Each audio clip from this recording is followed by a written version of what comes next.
Hey, it's me, it's Kevin. I'm coming to you from South Korea. It's Sunday, it's 12:20, thereabouts.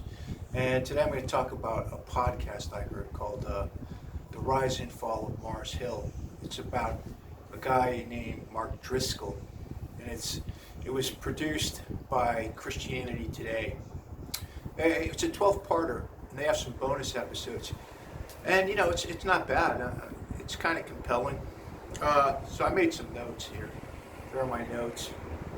The first thing I put in my notes is a preface. First of all, you'd never catch me in a million years in a megachurch.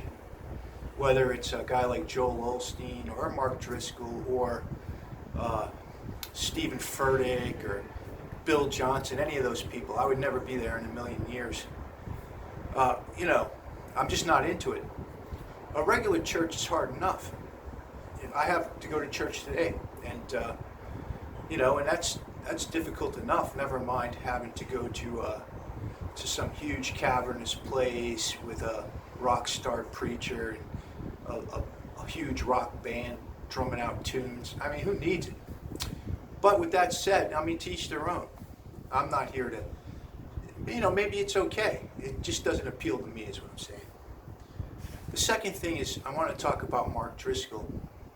Because he, seeing this show and talking to people, I was kind of curious about him. So I've watched some of his stuff when I guess he's in Arizona now, and I went back and listened to some of his other stuff from before. And there's pros and cons about him. Let's be honest, he's a dynamic speaker. He's not going to put you to sleep. And if you're a literalist, if you're into inerrancy, then he's sound biblically, right? If you're a literalist, and he's, like I said, he's exciting and whatnot. And he has a good sense of humor.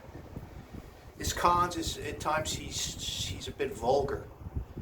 He talks about certain subjects, and he's kind of vulgar, and he's also looks a bit of a, I don't want to say bully, maybe he's a bully, I'm not sure, but ready for a fight. Which is, it's not age appropriate. When someone's over 30, when they're in their teens or 20s and he's a young man looking for a fight, you kind of get it. But when they hit 30 and above and they're still out there looking for a fight, or they're out playing the tough guy role, you kind of say to yourself, was there some type of trauma? What compels a person to do that? I don't know. I'm just giving my 2 cents. I don't know the man. Maybe I'm wrong. But that's, when I listen to his sermons, that's the way it strikes me. Confrontational, a high conflict type of guy. Gonna get in your face, that type. Let's take on the issue next of liberals versus conservatives in Seattle. Everyone knows Seattle is a highly progressive place. You don't think of Seattle as a bedrock of Christianity. And to this guy's credit, this Mark Driscoll's credit, he opened these churches and they became very popular in the place you'd least expect it. So there's got to be a miracle there in a way, right? I mean, you'd never expect that from people in Seattle. And what's weird about it is he's a conservative guy. And all these, and let's be honest, a lot of Christians have gone full libtard. I mean, full libtard. They see it more as a social movement as opposed to a religious movement, right? And why all these libtards would follow him, he must have had the power of the Pied Piper, because it is. I mean, the leader, all the people in his church, I don't know about all of them, the ones at least on this podcast, they all come across as a bunch of bitter libtards. And again, I'm not saying this to defend Mark Driscoll. I don't think there's any heroes in this story. You've got the bitter libtards and you've got the bully pastor, right? Who do you vote for? All right. It's just strange, like, why would they work for this guy? I mean, he's opposed to everything they believe, but they spent years following him, and I guess to me, it's probably the fame. You latch onto that, and I suppose it probably paid well. I mean, if you're a lead pastor at one of his churches, you're going to be maybe in some of the top income brackets, right? A lot of prestige, a lot of financial benefits. But again, I don't know. It's just confusing to me, like why these people would follow him when they're just opposed to everything he stands for. They're, like some of the stuff they'd say is, he's misogynistic, and I listen to the sermons, and he's really not. It's more of a complementarian view, which is in the Bible. Or they'd say he's homophobic, and I'd listen to the sermons, and he never really expressed any hate for homosexuals. He didn't say, well, they get out of my church or what. He's just like, look, this is what the Bible says about homosexuality, and we don't want homosexuals taking over the culture in the church, which is biblically sound. All right. Next up, I can't even read my own. My own handwriting's tough to read. Sorry about that. I want to talk about church leadership here in this case. He's the guy putting the bodies in the church, right? He's the guy. In other words, he's the big attraction. If you're into that megachurch kind of thing, you either need one or two things, right? You need the charismatic leader. If you don't have the charismatic leader, you need the music. One or the other. And Hillsong and Elevation, they have the music. And Driscoll, on the other hand, was charismatic. And if he's the guy earning all the money, he's the guy that everyone wants to see, if he's the top attraction, then you got to fall in line, in my opinion. He's the boss. If that's what you want to do. I mean, if you want to work in a mega church, it's either the charismatic leader or the music. So you got to fall in line or you're going to get fired. And if you don't fall in line and you get fired, or you're forced to resign, you can see the writing on the wall unless you're very naive. You're going to, they're not going to, even like when he didn't get fired, Mark Driscoll, he resigned, and the whole church collapsed, right? So even when he was doing all this stuff, they were never going to fire him. He was the guy who brought the bodies, the butts, I should say, into this. The bodies sounds kind of like dead people. I should say got butts into the seats. I think there was some jealousy there among the leadership, because it's not their ministry. It's his ministry. They're riding along, but it's not their ministry. It's plain and simple. I heard one guy, it's done by one commentator, this whole series, but I can't remember his name, but he was talking about something along the lines of stolen valor. That Driscoll wasn't really qualified to be a leader or a speaker or a pastor. He doesn't have the character, and he doesn't have the educational background. He never went to a seminary. Again, you worked for him for 14 years, You didn't find out like the first year or two. Right now you're getting them. 14 years is a long time. And there's nothing that says you have to go to college to be a pastor, right?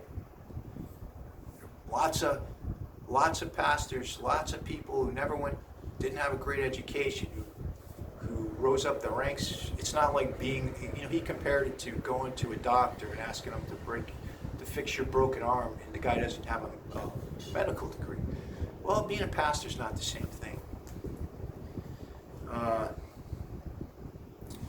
And so I disagree with that completely. You look at the apostles. They weren't, you look at Peter was a pastor. After the death of Jesus, Peter was a pastor. No education. None of them had education except, Paul, right? The rest of them, I don't think they had any education. And they were great pastors. Next up, I want to talk about the dirty tricks of the libtard section.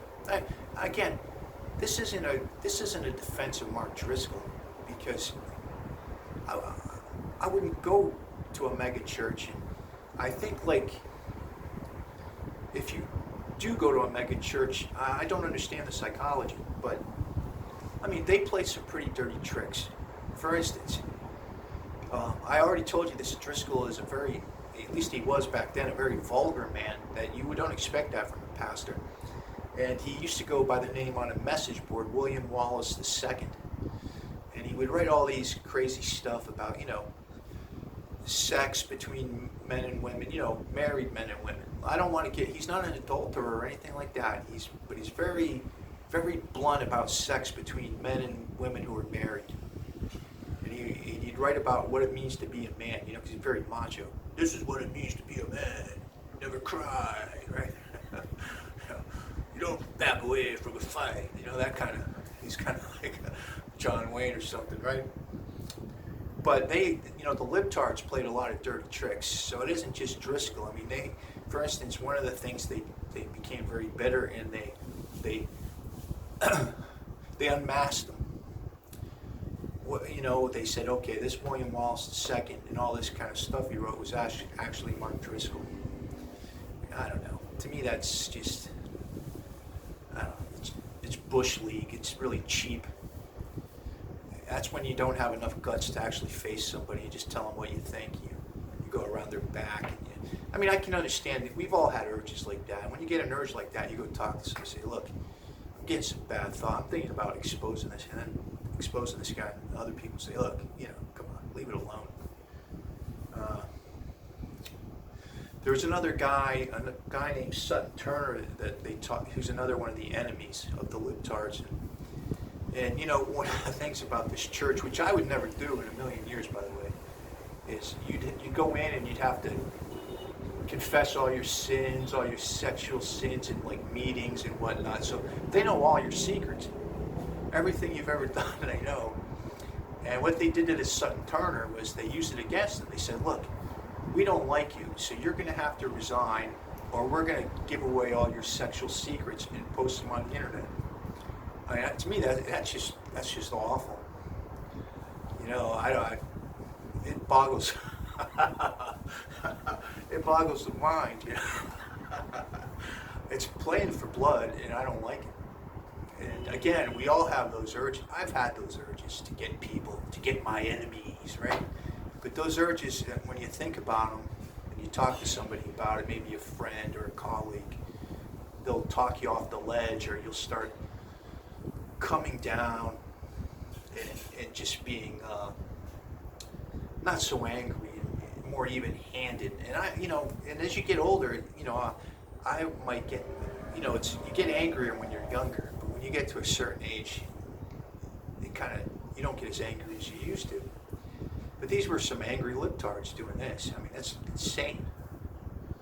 The next point is Christianity Today is the one who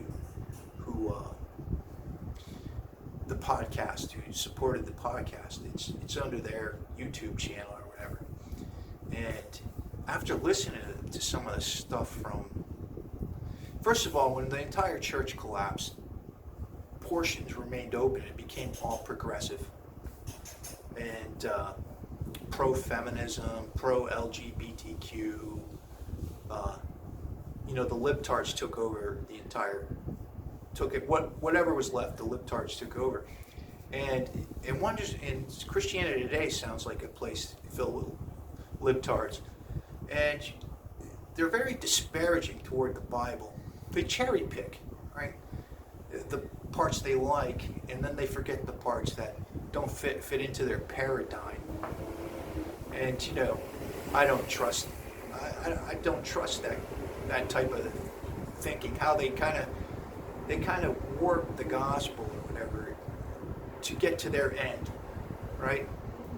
To form their conclusions, right? And I don't know. I'm not into it. I'm going to leave it at that.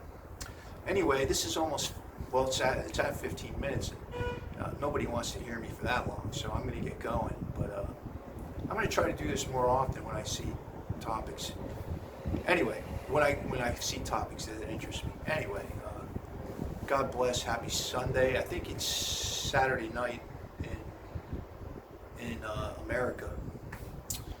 Peace.